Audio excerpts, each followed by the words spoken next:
After modernism ushered in a new wave of thinking at the turn of the century, Australia leaned on these new ideals of design to create a fresh identity.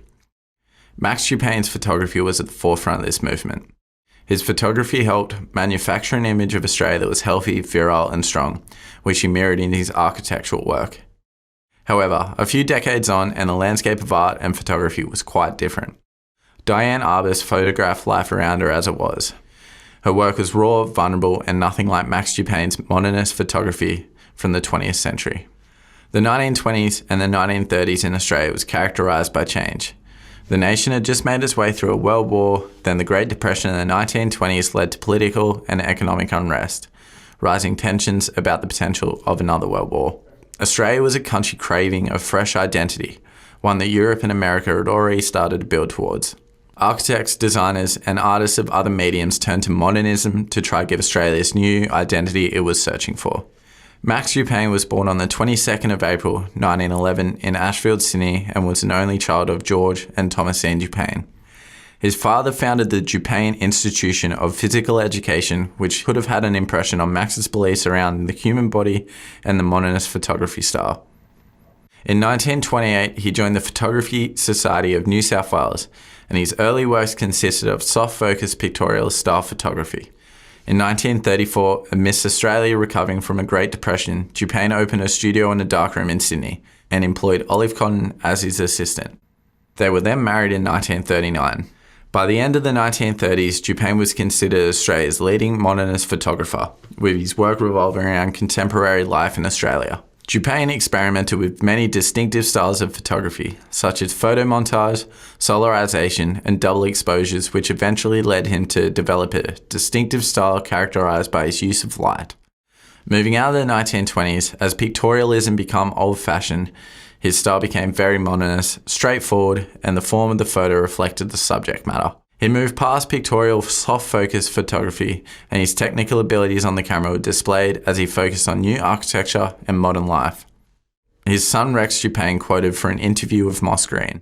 He was more concerned with the aesthetics, with the actual object itself, how light played on it, textures, and trying to get inanimate objects to be animate. Modernism was a celebration of modern technologies, materials and methods, adopting a more simplistic style, null of ornamentation. Modernism was trying to imagine the world as a new utopian machine-age world where the healthy body was a machine for living. It was designed to make life simple, to make products more functional. It revolved around the idea of form follows function, letting the materials used be part of the form, not to be hidden by decoration. Photography was not about to be left behind by the developments of the 20th century. The pictorial style had fast become old-fashioned, and modernity started to become a key theme in works by photographers such as Paul Strand, Alfred Stieglitz and Man Ray. The camera became a key tool in this new machine-age world. Laszlo Moholy-Nagy of the Bauhaus encouraged his students to use cameras to reimagine the world and their ideas. One photographer in Australia was leading the way for the nation in terms of photography. Max Dupayne was one of Australia's leading photographers and took this new modernistic style straight away. One of his most famous photos, the Sunbaker, became a symbol for a nation trying to create a new identity of a healthy, virile people. This photograph was taken in 1937 on a beach on the south coast of New South Wales and depicts Dupayne's friend Harold Salvage, an English migrant. This photo was not particularly renowned until the 1970s. However, looking back, it portrays the Australian myth of beach culture during the 1930s. Here, a young, bronze, broad-shouldered man lies face down in the sand, soaking in the sun. Dupayne crops in and places his subject right in the middle of the photograph, enhancing the clean, geometrical form of the man in the sand. This bold contrast, matched with a sharp focus, are characteristics of modernist photography, which remain a key feature in Dupayne's works. Other works including Dupayne's Beaches series helped to create a perception of a nation full of young and healthy people that spends their time relaxing at the beach. Recovering from the trauma of World War I and the Great Depression, Australia latched onto the healthy body positive image that Dupayne's images were creating. His work was key in building Australia's new identity. Dupayne's photography was modernist, and the subject matter he chose to picture down to the lighting and how he composed his work. He was pivotal in portraying the healthy body as a metaphor for Australia's collective identity. At Newport depicts 4 swimmers in a bath in Sydney. Dupayne composes this photo delicately around the wall, which cuts the photo in half, utilising a harsh sidelight to highlight the muscular man in the foreground. The man in focus is again young, virile, and a picture of health. A modern expert in light and form, Japan uses this light to boldly contrast the form of the man to his shadow that is enlarged on the wall.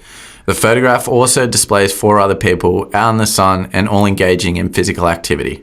It was the healthy identity Australia was striving for, summed up in one photograph. On the other side of the world, however, only a few decades down the track, one photographer was producing work that was starkly different from Japan. Diane Arbus was born on the 14th of March 1923 in New York City. She was from a wealthy family who owned a department store in Manhattan. In 1941, Diane, then aged 18, married Alan Arbus, who gave her a camera for a wedding gift. This is where her photography journey started. Arbus and her husband began a photography studio where she grew successfully as a fashion photographer, working for publications such as Vogue. This work soon became stale for Arbus, who left the studio in 1946 in search of creating something she believed in. This began Diane's journey of a more documentary style of photography, where she photographed people from a range of diverse backgrounds and pictured them in their own setting. Arbus flourished in the counterculture of the mid-20th century. Her work was far from Japan's modernist style and quite far from his subject matter. You could argue Arbus rejected basic rules of composition and traditional photography. However, this was not what she was trying to do. Arbus was capturing groups of people who were not considered normal.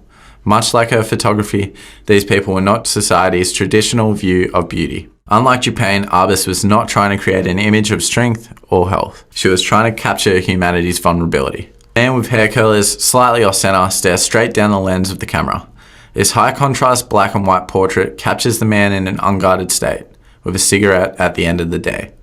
The camera angle is level with the subject, not to put him in any position of power or weakness, but to use the camera as a conversation with the subject. This is what Diane Arbus's photography was about, capturing people as they were and treating them as equals. This was helped by the camera Arbus used. She used a medium format camera, where you do not need your face at the camera to compose it. Therefore, Diane could see the subject's face and the subject could see hers, creating intimacy in the photograph before the shutter was even pressed. Max Dupain's photography breathed life into the Australian identity at the start of the 20th century. The modernist style he adopted helped create the Australian myth of a strong, masculine nation that spent its time relaxing by the beach. However, as the century moved forward and the design world grew out of modernism, photography also changed to suit the times. Diane Arbus helped usher in a new wave of documentary photography that was vulnerable and sensitive. She was not trying to reinforce society's image, but shedding light on a side of society that was repressed.